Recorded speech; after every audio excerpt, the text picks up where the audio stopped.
What's up, YouTube? It's your boy, Uncle Fred, back in the house one more again with some content, sports content, NBA content today. And we always gonna have some stuff to tell you, some perspectives to give you from my vantage point as a middle-aged man living in a technological age that we live in today, and seeing it from my perspective, coming from a different era. But go ahead and hit that like, comment, and subscribe. Become a part of the Uncle Fred sports experience. I guarantee you will not be disappointed. So let's go ahead and get into this thing. We're not going to be long with you today, but look, you know how maybe, I don't know how y'all grew up, but when I grew up, you look forward to Christmas. And I know once you read more about it, learn more about really Christmas is like, pagan, and it's really not, it ain't what it used to be. All right. But let's set that aside for a second. All right. You know how like you look forward to that day, December 25th, you're looking forward to it, you waiting around like, woo-wee, I can't wait for this.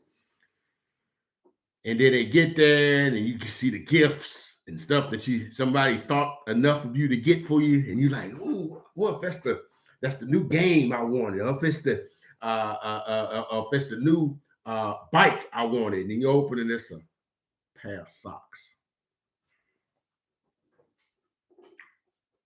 Of course, you would know a pair of socks from a game or something like that, because the texture of the package is different. But don't let that mess you up.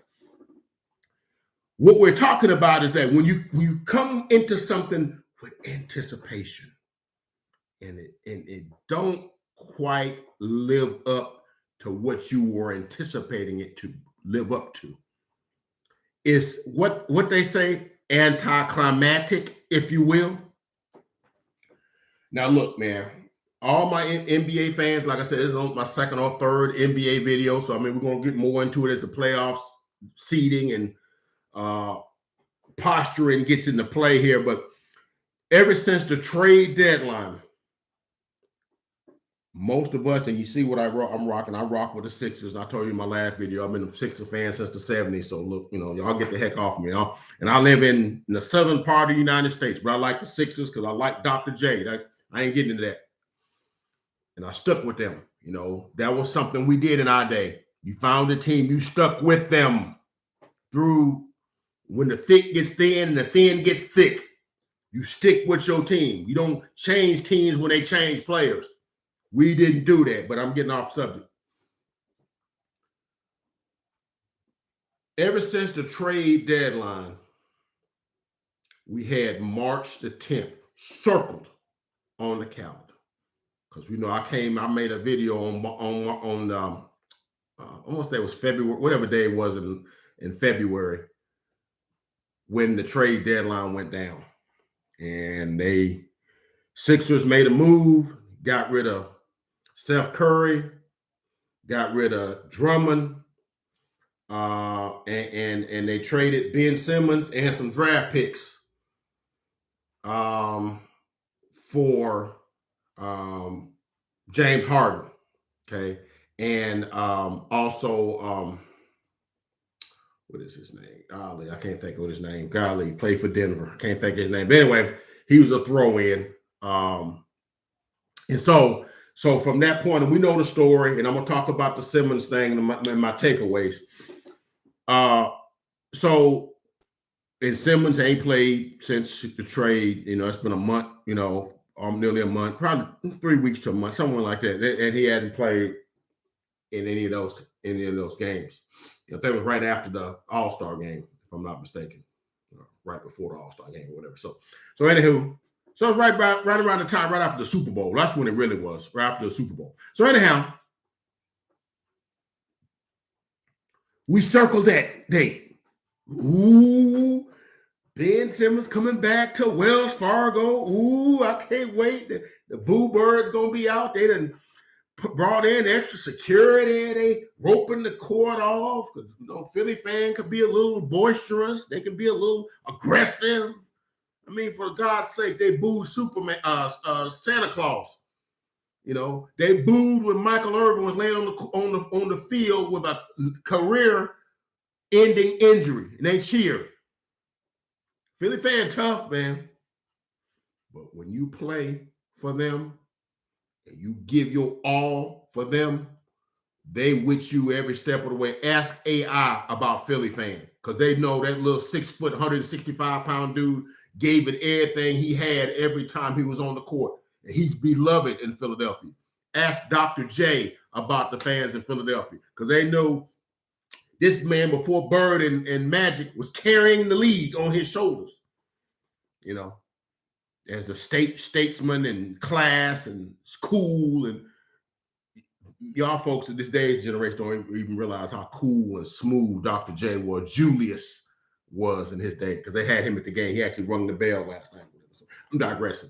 So we circled this game with bated breath. All right, we waited with bated breath, and we circled this game like, yeah. And then here, Rich Paul is even starting not to like Rich Paul, and I know a lot of folks gonna go sideways with me with that. I'm starting because he kind of empowers stupidity to me.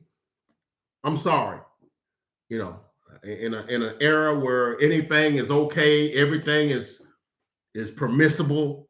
I come from an era where there were rules. There's lines you don't cross. There's things you just don't do. There's things you just don't say. There's I just come from that era, and it's hard for me to come to grips with everything is okay.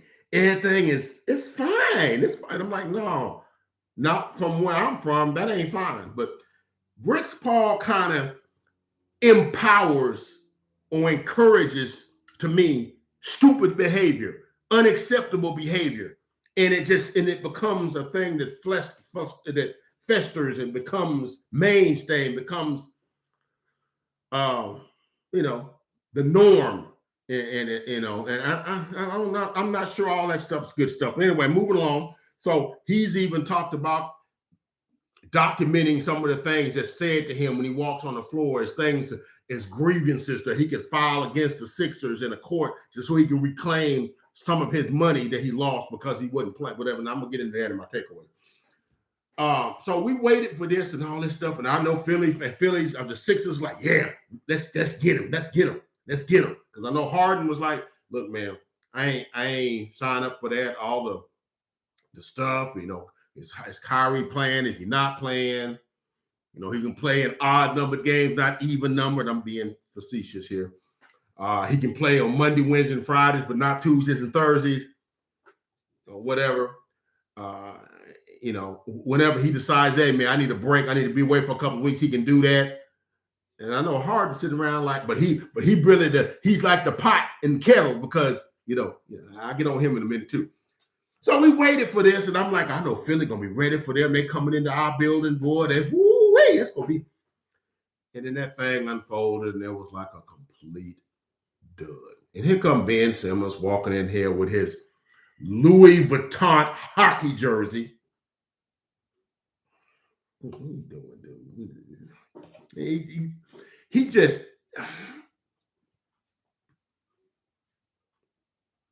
I'm not trying to say, and I'll stop short of saying I hate anybody, because you are a child of the King. You don't hate anybody. Hate's a strong word, but dude, I strongly dislike that dude, man. I'm sorry, man. It's just something about the way you carry yourself, the way you do your business, the way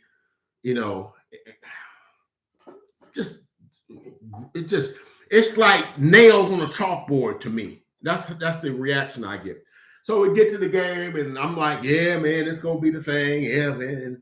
And I'm looking at it, and I mean, it started off okay, and then it like got away, and then it never materialized, and then it was a 15-point lead, and 18-point, then 20, then that gum 30. That gum, y'all gonna play?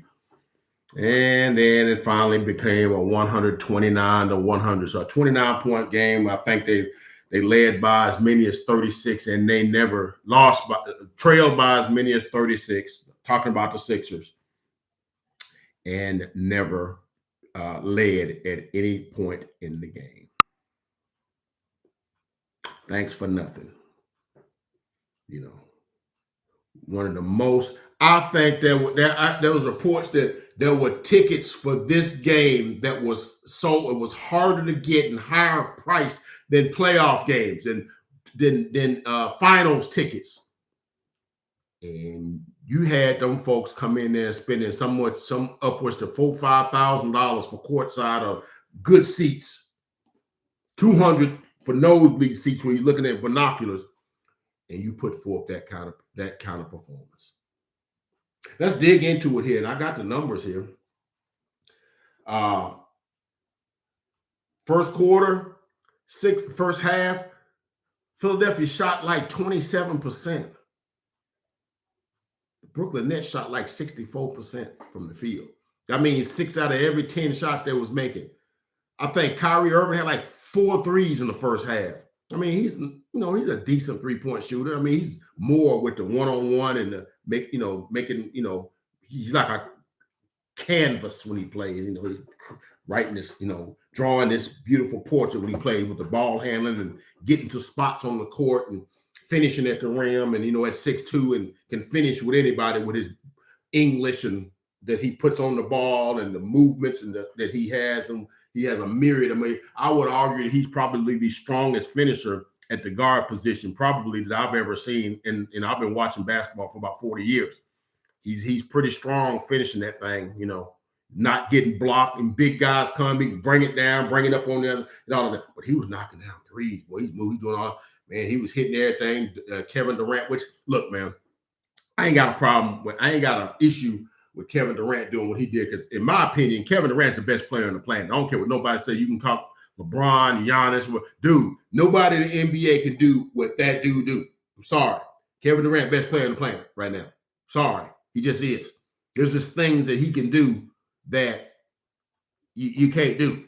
It's just not doable. I mean, he's had issues with his injuries and things of that nature and all that sort of stuff. And the best player, so I wasn't surprised he, was doing what he was doing. And then I love it when Durant gets a little fired up, a little feisty, a little that back and forth he was having with Embiid. I was loving that. I like it. Embiid wasn't backing down from it. Like, no, bro, it's a thing. And Embiid played like a warrior. Now, he didn't make but like 5 shots, but they was hammering him. He was going to the line, knocking out his free throws. I think he finished with 27 points and I think 14 rebounds or something like that. 12 rebounds, 27 points. He was 5 of 17 for the field, but he had like 16 free throws. I mean, he was getting hammered. Okay. I think he shot like 15 free throws in the first half. Because they was hammering him. And it would have been nice had somebody else came along for the ride with him. Now, as much as, and I give, and anybody that knows me, I do give Embiid some grief, because sometimes I think he lets defenses off the hook because he wants to stand out there on the perimeter and shoot jump shots, shoot threes. And every time he shoots threes, it's almost like when Westbrook shoots a three and I'm a Lakers fan, like, no! But he's become a pretty decent three-point shooter. But I just feel like, dude, you 7'2" and 290. You got to make guys pay. And I feel like anytime you stand out there on the perimeter, you settle for that 3-point, that 24-foot jump shot, I feel like the defense is like, we ain't got to deal with him when he shoots them. If he makes them, fine, man. I'm going to give him that shot all day, every day, and twice on Sunday. All right. And he was 2 or 3 from 3. So, I mean, he only shot 3. So I'm fine with that. I like how he's matured and how he's, double teams come. He's not forcing the act. He's finding the guy that he's moving without the ball, finding him, relocating, getting it back, powering it up over guys. That's why he's leading the league in scoring. I think he's 29.7 points per game, and is my vote, if I had one, for MVP. It would have been nice if somebody had came along for the ride with Embiid. Embiid up there battling. He's up there battling, getting hammered every time he goes to the hole, getting knocked down. No call. Like, dude, you damn foul. And one of my takeaways is, dude, at some point,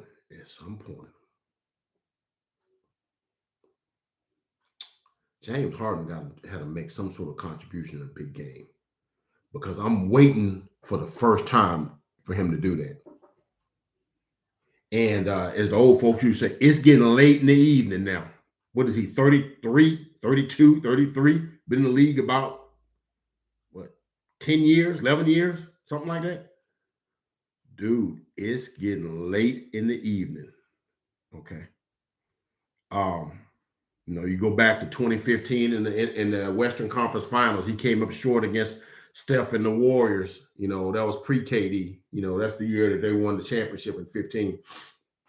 2017 in Western Conference semis against the Spurs. Game 6 in Houston against the Spurs. No Kawhi, no Tony Parker. And you go like 1 for 12, 2 for 12, and like 13 points or something like that.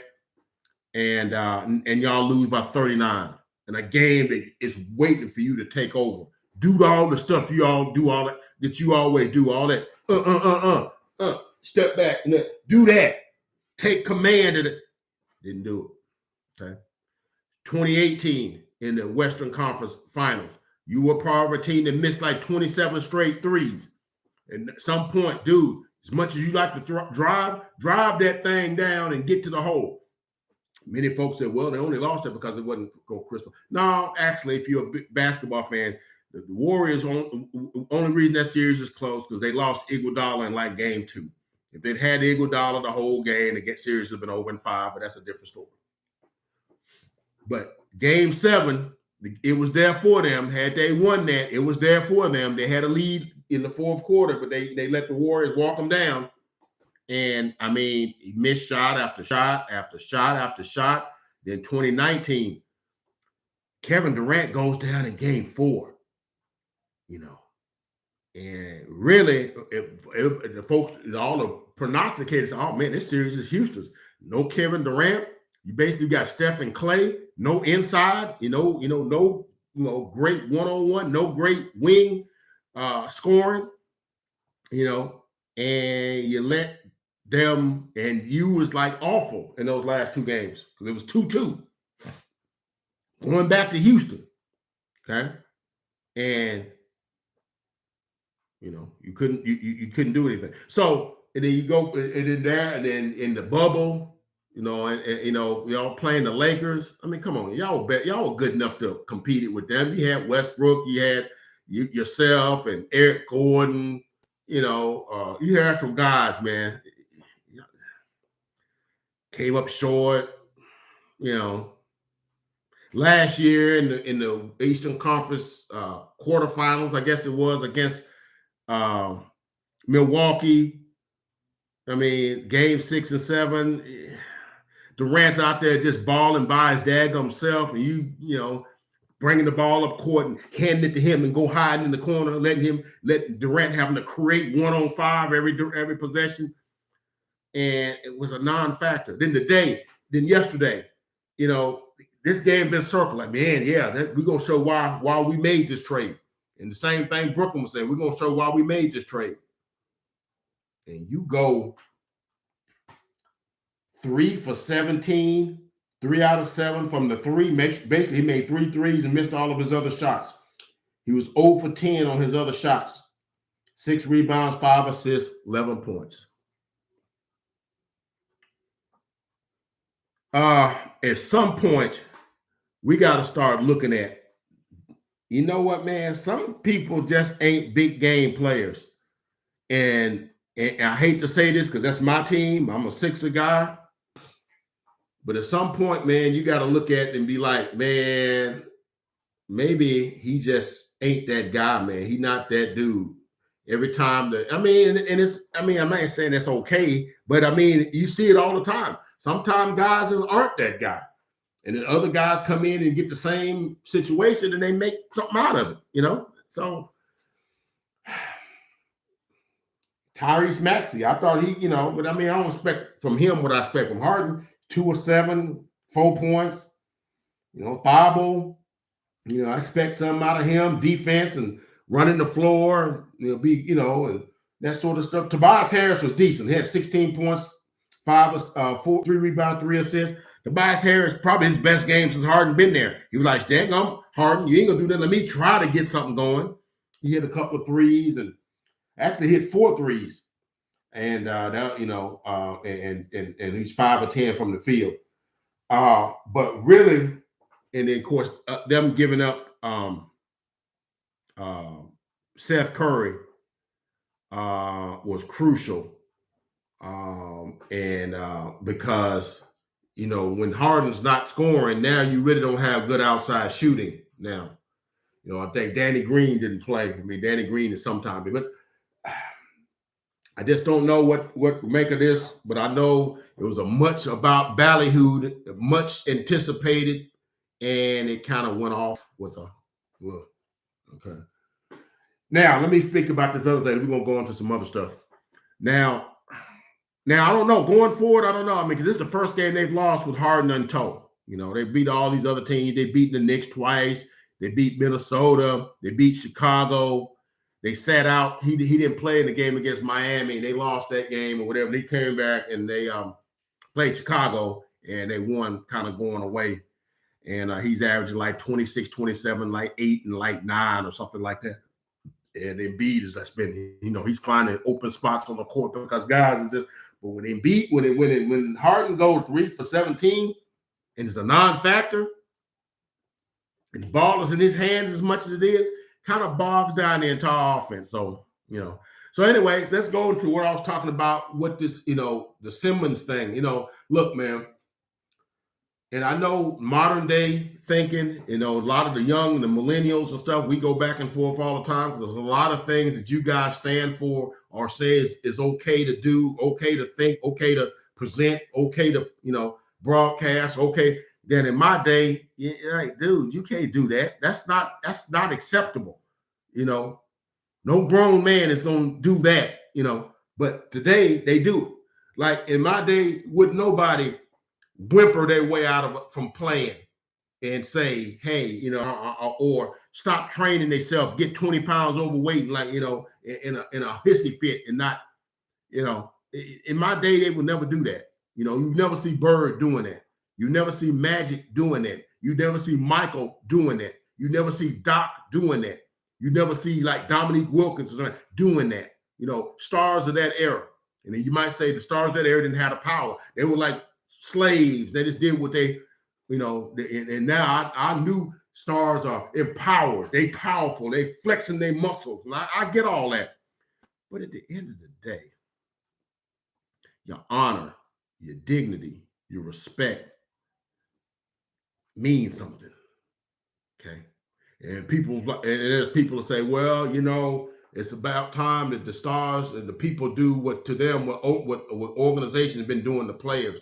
And I'm thinking to myself, I'm like, when have organizations ever did any of these kind of things, underhanded things to a star player? Now, they may do something to the 13, 14, 15 guy on the bench, okay? Or in the football, the 53rd man, he might get caught up in, whatever and stuff like that. And, but sports always been about the superstar getting treatment that the others don't get. When Harden was in Houston, they were saying they would hold planes up a couple of hours waiting on him to make his rounds. And he had errands to run and stuff like that. And I don't know how much that is true, but that's been reported. So he gets do you think, the 13th guy on the bench, they holding up the bus for him? No, they not. So miss me with that. Well, the organization's been doing that for years. They don't do it to the star players. What star player have you ever seen an organization move? He didn't want to be moved. No, because the organizations want to keep the star players. It's the role players and the guys that that they do. Because they're trying to put teams together and stuff like that. So I don't miss me with all that. But Ben Simmons deciding that I don't. They saying something disparaging about me in the press conference. So I'm gonna say, but I think that was all a ruse. He didn't like being there. The fit really wasn't there between him and Ben and Embiid anyway, both of them. But my problem with Simmons is Dude, you've been in the league like 4 years, 5 years. At no point did you try to improve your game. That was never done. No players in our era use the same player every year. Every year you implemented something into your game you didn't have before because you're in an attempt to be better. You were never just satisfied with where I'm at. You know, no point did you ever see any improvement or any incrementation in Ben Simmons' game. Oh, he can shoot now. Oh, he can post up. He can do all this stuff now. He can put the ball on the deck and pull up, hit that shot. He can do that now that he couldn't do when he came in. Dude, he's doing the exact same thing in 2021 that he was doing in 2017, 2018. Exact same thing. Exact same player. And then, well, I'm just gonna it. You know what? My mentals is off. You know, I need to attend to that. I mean, and don't get me wrong. Like I was telling you about the Calvin Ridley on my other video. Look, I ain't knocking, you know, people taking care of their mentals. Do take care of your mentals. That's one of the most neglected areas of our physiological existence is our minds and the stress that we put our minds and our brains through stress and other things and stuff like that. And we don't take the time to make sure those things are okay. I get all that. But I also think there's a lot of people that hide behind that so they don't do the things that they need to do. Oh, when things get a little difficult, oh, I just need to, you know, I need a moment. I need a moment instead of just tackling the thing. And I think sometimes just the regular rigors of life, you just got to tunnel through them. And I always say that what if Jackie Robinson needed a day? Because I would tell you, no athlete playing today's game, I don't care what social media pressures you get and all this sort of stuff. I can't think of no player playing today went through the scrutiny, even within his own team, whatever, that Jackie Robinson went through. And you never heard like, well, he'd take a week off, take it. I mean, you know, his mentals, because his own teammates were, you know, he playing games and guys sliding into second, throwing their spikes up at him, you know, to try to hurt him every day, calling him the N-word every day on his own team. You know, somehow he figured out a way to get through it. Okay. Now, I wouldn't doubt that there was some sort of psychological. Now, I know he's long since passed away, and that would have been a question somebody would need to have asked him in the media, like, you know, hey, did you experience any psychological damage from that era in the 40s dealing with that, you know, to get to the things that we enjoy today? He had to endure those things, but Ben Simmons did all that stuff, and then he said, look, I'm not going to play, but I expect y'all to pay me. And I'm like, what in universe can you like decide, look, I ain't going to go to work, but you still going to pay me? And then you got guys like Rich Paul endorsing that, fanning them flames. I'm like, dude, don't fan them flames, man, of stupidity and stuff that's just not the right thing to be doing. And when I talk about the things that they do today that wouldn't be accepted in my day, you know, things like, you know, Harden coming up short in big game, man, you'd get eviscerated for that, you know.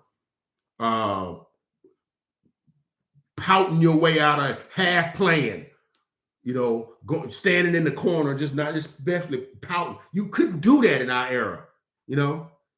And I'll give you another one, and a lot of y'all ain't gonna like this one. LeBron James coming to the podium after getting smoked in the finals with a cast on his hand and that he never played with, none in the game. I'm sitting there like, now, ain't no way in heck, nobody in my era would have got beat and then came to that and propped that thing up on the counter, up on the table, knowing guys gonna see that and it's gonna be a topic of conversation. And nobody from today's generation gave him any grief about that. But in our era, we're like, oh, that's a punk move right there. You can't do that. That would have been the same thing if Steph, after blowing a 3-1 lead, everybody know he had knee issues throughout that whole finals. Got hurt in the first game of the finals against the Houston Rockets. Slipped on a wet spot. Knee got, you know, and then he missed the rest of that series and the first part of the Portland series, the next series. came back in, I think, game 3, game 4, something like that, and then played. But he couldn't have been right, because those are like month-long injuries. It's the playoffs. You got to play. They had 73 wins. You can't just go home. So his knee was limited. It's things he wasn't going to be able to do. But nobody's crying a river for you. But for him to go to the podium after losing that with a knee brace, limping, he wasn't going to do that. And I would have castigated him, even though that's one of my favorite players. I would have blasted him for that. Dude, you can't do that. You can't even mention that you was injured. Don't do that. That's part of the game. If you on the field or on the court and you playing, all is fair. But he finished the game, got their door, blew off, and he coming up there with this thing and setting that thing up on the counter and whatnot. And guys like, oh, did you hurt your hand? Oh, and it's broke. But yeah, and trying to play it off. Like, dude, really? That's weak. That's weak as heck. But I hate the way modern fans take something like that and bend acceptability down to catch things that's unacceptable. Take that limb and bend it down to catch LeBron, or to catch Ben Simmons, to catch whatever, to make their behavior be okay, or to catch Harden, to make his behavior be okay. And I hate that about the days. I do. I'm sorry. It's just me. In my day, you play. If you can't play, you don't play. You don't need no management, load management, and this kind of stuff. Jordan played 80, 82. Magic played 80. Bird played. They just played. It's just a lot of things that we accept today that's not acceptable. So anyway, that's all I got to say on that. But much ballyhoo game we looked for, and it came to nothing. So Sixers lose 129-100. Harden was very underwhelming, as he's been in all of his quote-unquote big games. And I'm waiting for the first game for him to play big in a game that means something. Okay. Now, am I out on my Sixers? No, I still think they're going to be okay. But in the back of my mind, this just put some doubt in the back of my mind. When the games get tight, when it's game 6, I'm going to be looking at Harden just like this right here. Let me see what this dude will do. Because he's proven that when a game gets tight, he get tight. Or he might just not show up at all. Oh, my hammy. Let me sit out this game. We're watching you, Harden. You're on my team now. I'm watching you with supreme scrutiny now. I'm watching you. Okay. Other things, they only had 2 games in the NBA last night. Of course, the Warriors did their thing. They win against the Denver Nuggets 113-102. Went on like a 13-0 run with the last like 3 minutes or so of the fourth quarter. Steph had 34 points, 9 rebounds, 3 assists. Late in the game, they was blitzing him off of these ball screens and left Jordan Poole wide open. He nailed 2 threes off of the action that Steph got. And they win that game. They've not played that well. They've lost like 8 or 12 or something like that, and 10 or 12 or something like that. They've not played well. They've lost 5 in a row at one point. They did the unforgivable. You got beat by the Lakers. They've not beat nobody in the last month, okay? The only team they've beaten is you. Yeah, I think I'll serve that up on a platter for the Lakers so the NBA family can feel good or whatever. But whatever, man. You lost to the Lakers, dude. Nobody else is losing to the Lakers. Then they turn right around and lose to the San Antonio Spurs, and then turn right around and lose to the Houston Rockets, who's the worst team in basketball in the Western Conference. And so that makes you look pretty dumb for losing that game. So and then there's some concerns, because I had really at the beginning of the season, I thought the Warriors were my odds-on favorite, and since we're talking about them,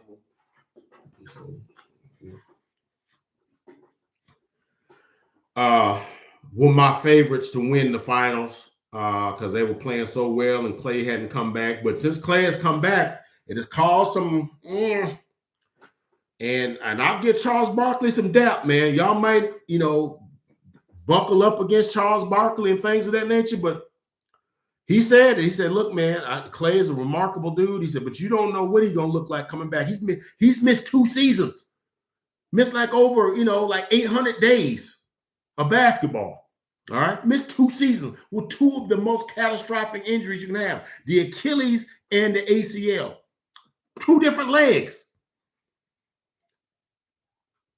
Would we be surprised if he never becomes what he was? And I watched the game last night, and I saw some of them things where he kind of did the thing, the little dribble and the step over, and that he was, them things used to be money. He's clanging them off the back of the iron. He's hitting the backboard and rim on those. Man, I mean, he has spells. Got like the game a month ago against the Lakers, the game before the Super Bowl. And when he was hitting, he went for 33 and he hit like 4-5 threes.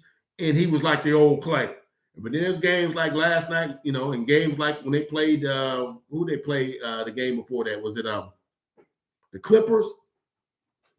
Man, for missed like his first 8-9, and it's just, and I know it's going to take some time. But Charles Barkley said when he comes back, it's going to be some guys going to have to make some adjustments. Jordan Poole was tearing the thing up and starting when Clay came back, and then he had to be relegated to the bench. Now, I went on record. You can ask people around me. You can ask my son. You can ask me. I thought it was stupid to start Clay. Dude, you've missed 2 seasons. You're going to come off the bench. That way we can kind of monitor your minutes better. You're on the bench, let's not mess up the continuity we've established. We'll just fuse him in because really, you missed 2 years. And at the time, they were like 20 and 28 and 6 or something like that. 29 and something. They were, I mean, yeah, bring him in, but what, starting? I didn't think it made sense to start him right away. Coming off that injury, I thought they should have brought him in off the bench, bringing him in about the 5-minute mark in the first quarter to a round thunderous ovation. He come in and play a little bit with the second unit, get his feet wet, kind of gradually ramp his minutes up and that sort of thing. Because what it ended up doing, it messed up the flow and the continuity with Poole. And another guy that Barker said you have to watch is Andrew Wiggins. Now, I was so proud of Andrew Wiggins being the starter in the All-Star game, averaging about 18, 19 points a game, playing stellar defense, shooting his threes with confidence. Then after Clay came, his role was different. The shots he was getting, his position on the floor was different. And Barkley said, them 2 guys you watch because the minutes that they going to get, the shots that they're going to get, the arrangement of the floor, the arrangement of the chess pieces on the board when Clay is on there is going to be way different when he's on there than when, So they're going to have to make an adjustment. And they didn't kind of fell and got comfortable in the roles. And ever since the All-Star break, Andrew Wiggins has been god-awful, man. They said a stat last night when he was shooting his free throws. He went to the hole. Steph they got a steal. Steph's going down there, and he flashed it off to Wiggins. He went to the hole, missed the shot, and got fouled. And promptly went to the line and bricked both free throws. And I think it was Stan Van Gundy said, who was doing the game last night on TNT. He says, over the last 15 games, he said, I think I got this right. He said, Andrew Wiggins has gone like 9 of 26 from the free throw line. That's like 30%. So he said, there's going to come times in games, late in games, as good a defender as he is, as good as, heady that he is, we're going to have him off the floor because that's who they're going to foul. And somehow he's gotten himself into this funk, got in his own head. He's not making shots. He's missing shot after shot. Last night, I think he was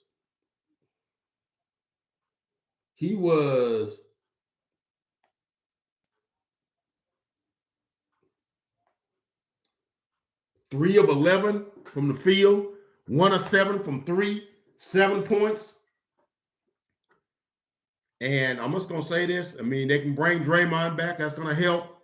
They can bring Wiseman back, which, dude, that's the longest I've ever seen anybody be out for a meniscus tear, whatever. Because he hadn't played since April of last year. This is almost April of this year. It's a whole year. That's not an ACL. That's not but, whatever.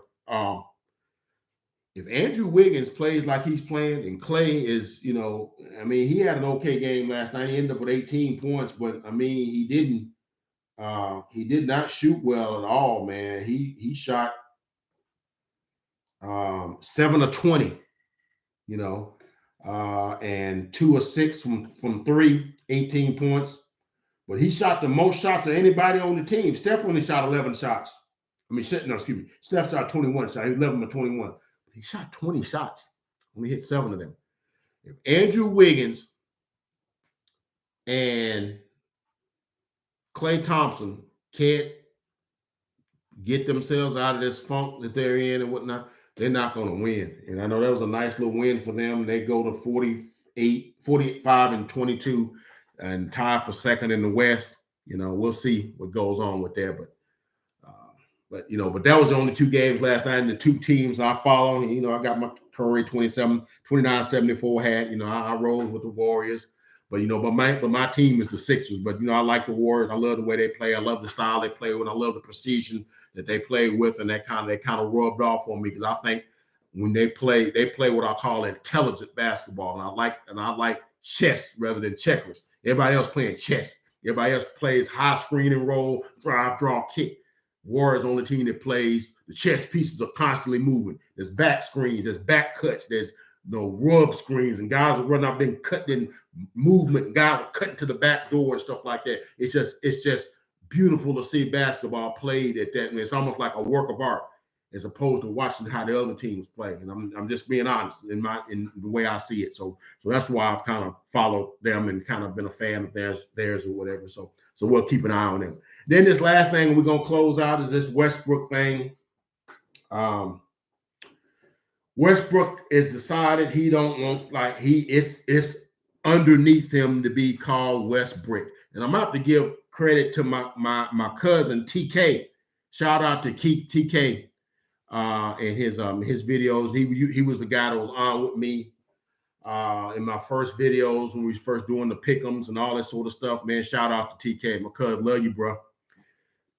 It was him, the first person that I heard that coined the phrase WESTBRICK. He was playing for OKC at the time. I think it was the 2016 Western Conference Finals. Remember the Warriors came back from 1-3 and came back and beat them. And he was. I remember him saying he was calling them WESTBRICK then because he was just jacking up shots and missing them, even though he was still, you know, good player, great player. But you know, his shots were like not, you know, he was getting up by on athleticism. And his athleticism was so supreme in, you know, 15, 16, 17, and that than it is now. We're 22 now. So now he don't like to be called WESTBRICK. And he's like, I don't want nobody calling me that no more. Which I'm like this. It's one person I want. This guy I used to work with when I was at a communications company. I used to work with. An old dude told me, he said, man, I'm gonna tell you something. This is one of the things I learned in life, and I start to write down stuff that older folks tell me, man. It's like little axioms and proverbs for life. He says, if you don't want nobody to get your goat, you don't tell them where you got it hid. I'm gonna let y'all marinate on that for a minute, and then I'll tell y'all what that means. He said, if you don't want somebody to get your goat, then you don't tell them where you got it hid. What do you mean by that? It means if you got a pet peeve about something, you might not want to broadcast that, but that's just like one of them buttons that you just push because somebody will push that button. You know, here, put this on here, knock it off. Somebody's like, yeah, I'm gonna knock it off. What you gonna do? There are people that's going to do that. So if you don't want folks to get under your skin, don't tell them what gets under your skin. All right. All of a sudden, you know, now, don't get me wrong. If there's people coming to him, talking to his wife, threatening them, giving them death threat, dude, I ain't got nothing for that. You out of order. And folks be having this keyboard courage. They get behind these keyboards and they do all this extra stuff. That's that social media bull crap that these modern guys stick with. I ain't with none of that. But if you're a fan, you can boo, you can call names, because I ain't heard nobody else. I ain't heard Magic say nothing about nobody calling him Tragic Johnson. That's his name. They called him Magic. They called him Tragic. I ain't heard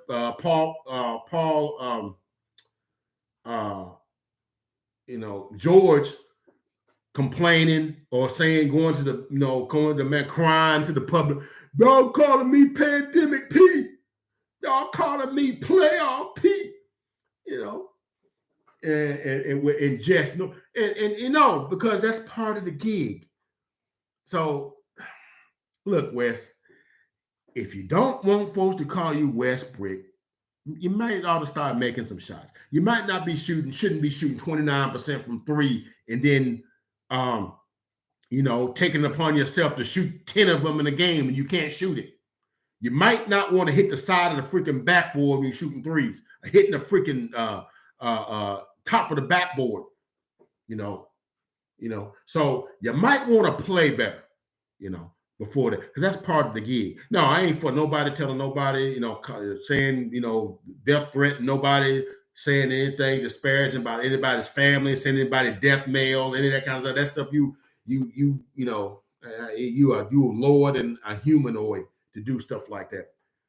But calling him WESTBRICK, dude. Oh, that's my name. You disparaging my no, dude. Paul Pandemic P. That's his name. Paul is the name Paul they gave to Paul George. Called him Pandemic P. I'm sure he ain't like that. That's calling him out of his name. And there's some others. Asen Kid, because you got no J. It goes on. Part of the gig, Russ. Part of the deal, you know. But as most folks say, and I don't like to off of what other folks were talking about, but you have no self-awareness. You don't have that gear to say, dang, I gotta get better, bro. I gotta get better. I gotta do better. But his mindset, oh, I'm already the best that ever done this. Y'all need to get on board and quit messing with me. I can miss shots. Dude, you can't miss the side of the backboard on shots because LeBron counting on you. I ain't a big LeBron fan, but I'm respectful of the kind of yeoman's effort at 37 that he's putting forth, trying to put this team on his back, and you up there just lollygagging around and throwing the ball away every other play, hitting the side of the backboard. Yeah, if you want folks to stop calling you WESTBRICK, maybe you should stop throwing bricks at the basket. That's all I'm saying. But anyway, that's all I got from the desk. Uncle Fred talked about the Sixers and the Nets. The Yawner. Don't know what that means going forward, but I guess folks that, boy, that playoff matchup is going to be something else. I'm going to pump the brakes on that until I see something, because I was waiting and bated breath for this one, and it was a, you know them Roman candles you saw lighting it, and then the last one you took, it goes. That's what that game was. Okay. So they talked about the Warriors, my problems with them, and how, you know, but it was a good win last night, but they, you know, and then Westbrook. So we talked about that. You know, we're going to get into some other things with the NBA and stuff as the season unfolds, man. But I just want to drop this video for you. Look, man, y'all like, comment, and subscribe. Kind of went a little long, but, you know, I'm passionate about everything I talk about. I got perspective on most stuff. I believe I'm right on most of the stuff I talk about, even though we know I'm probably not on everything. But I got perspective. I got opinions on a lot of things. And your boy Uncle Fred has seen a lot of things in this time. So, you know, you got to put that into the variables. Okay? But anyway, that's all I got. Please like, comment, and subscribe. Become a part of the Uncle Fred Sports Experience. I guarantee you will not be disappointed. Y'all be good, treat each other well, and I'll see you guys on the next video.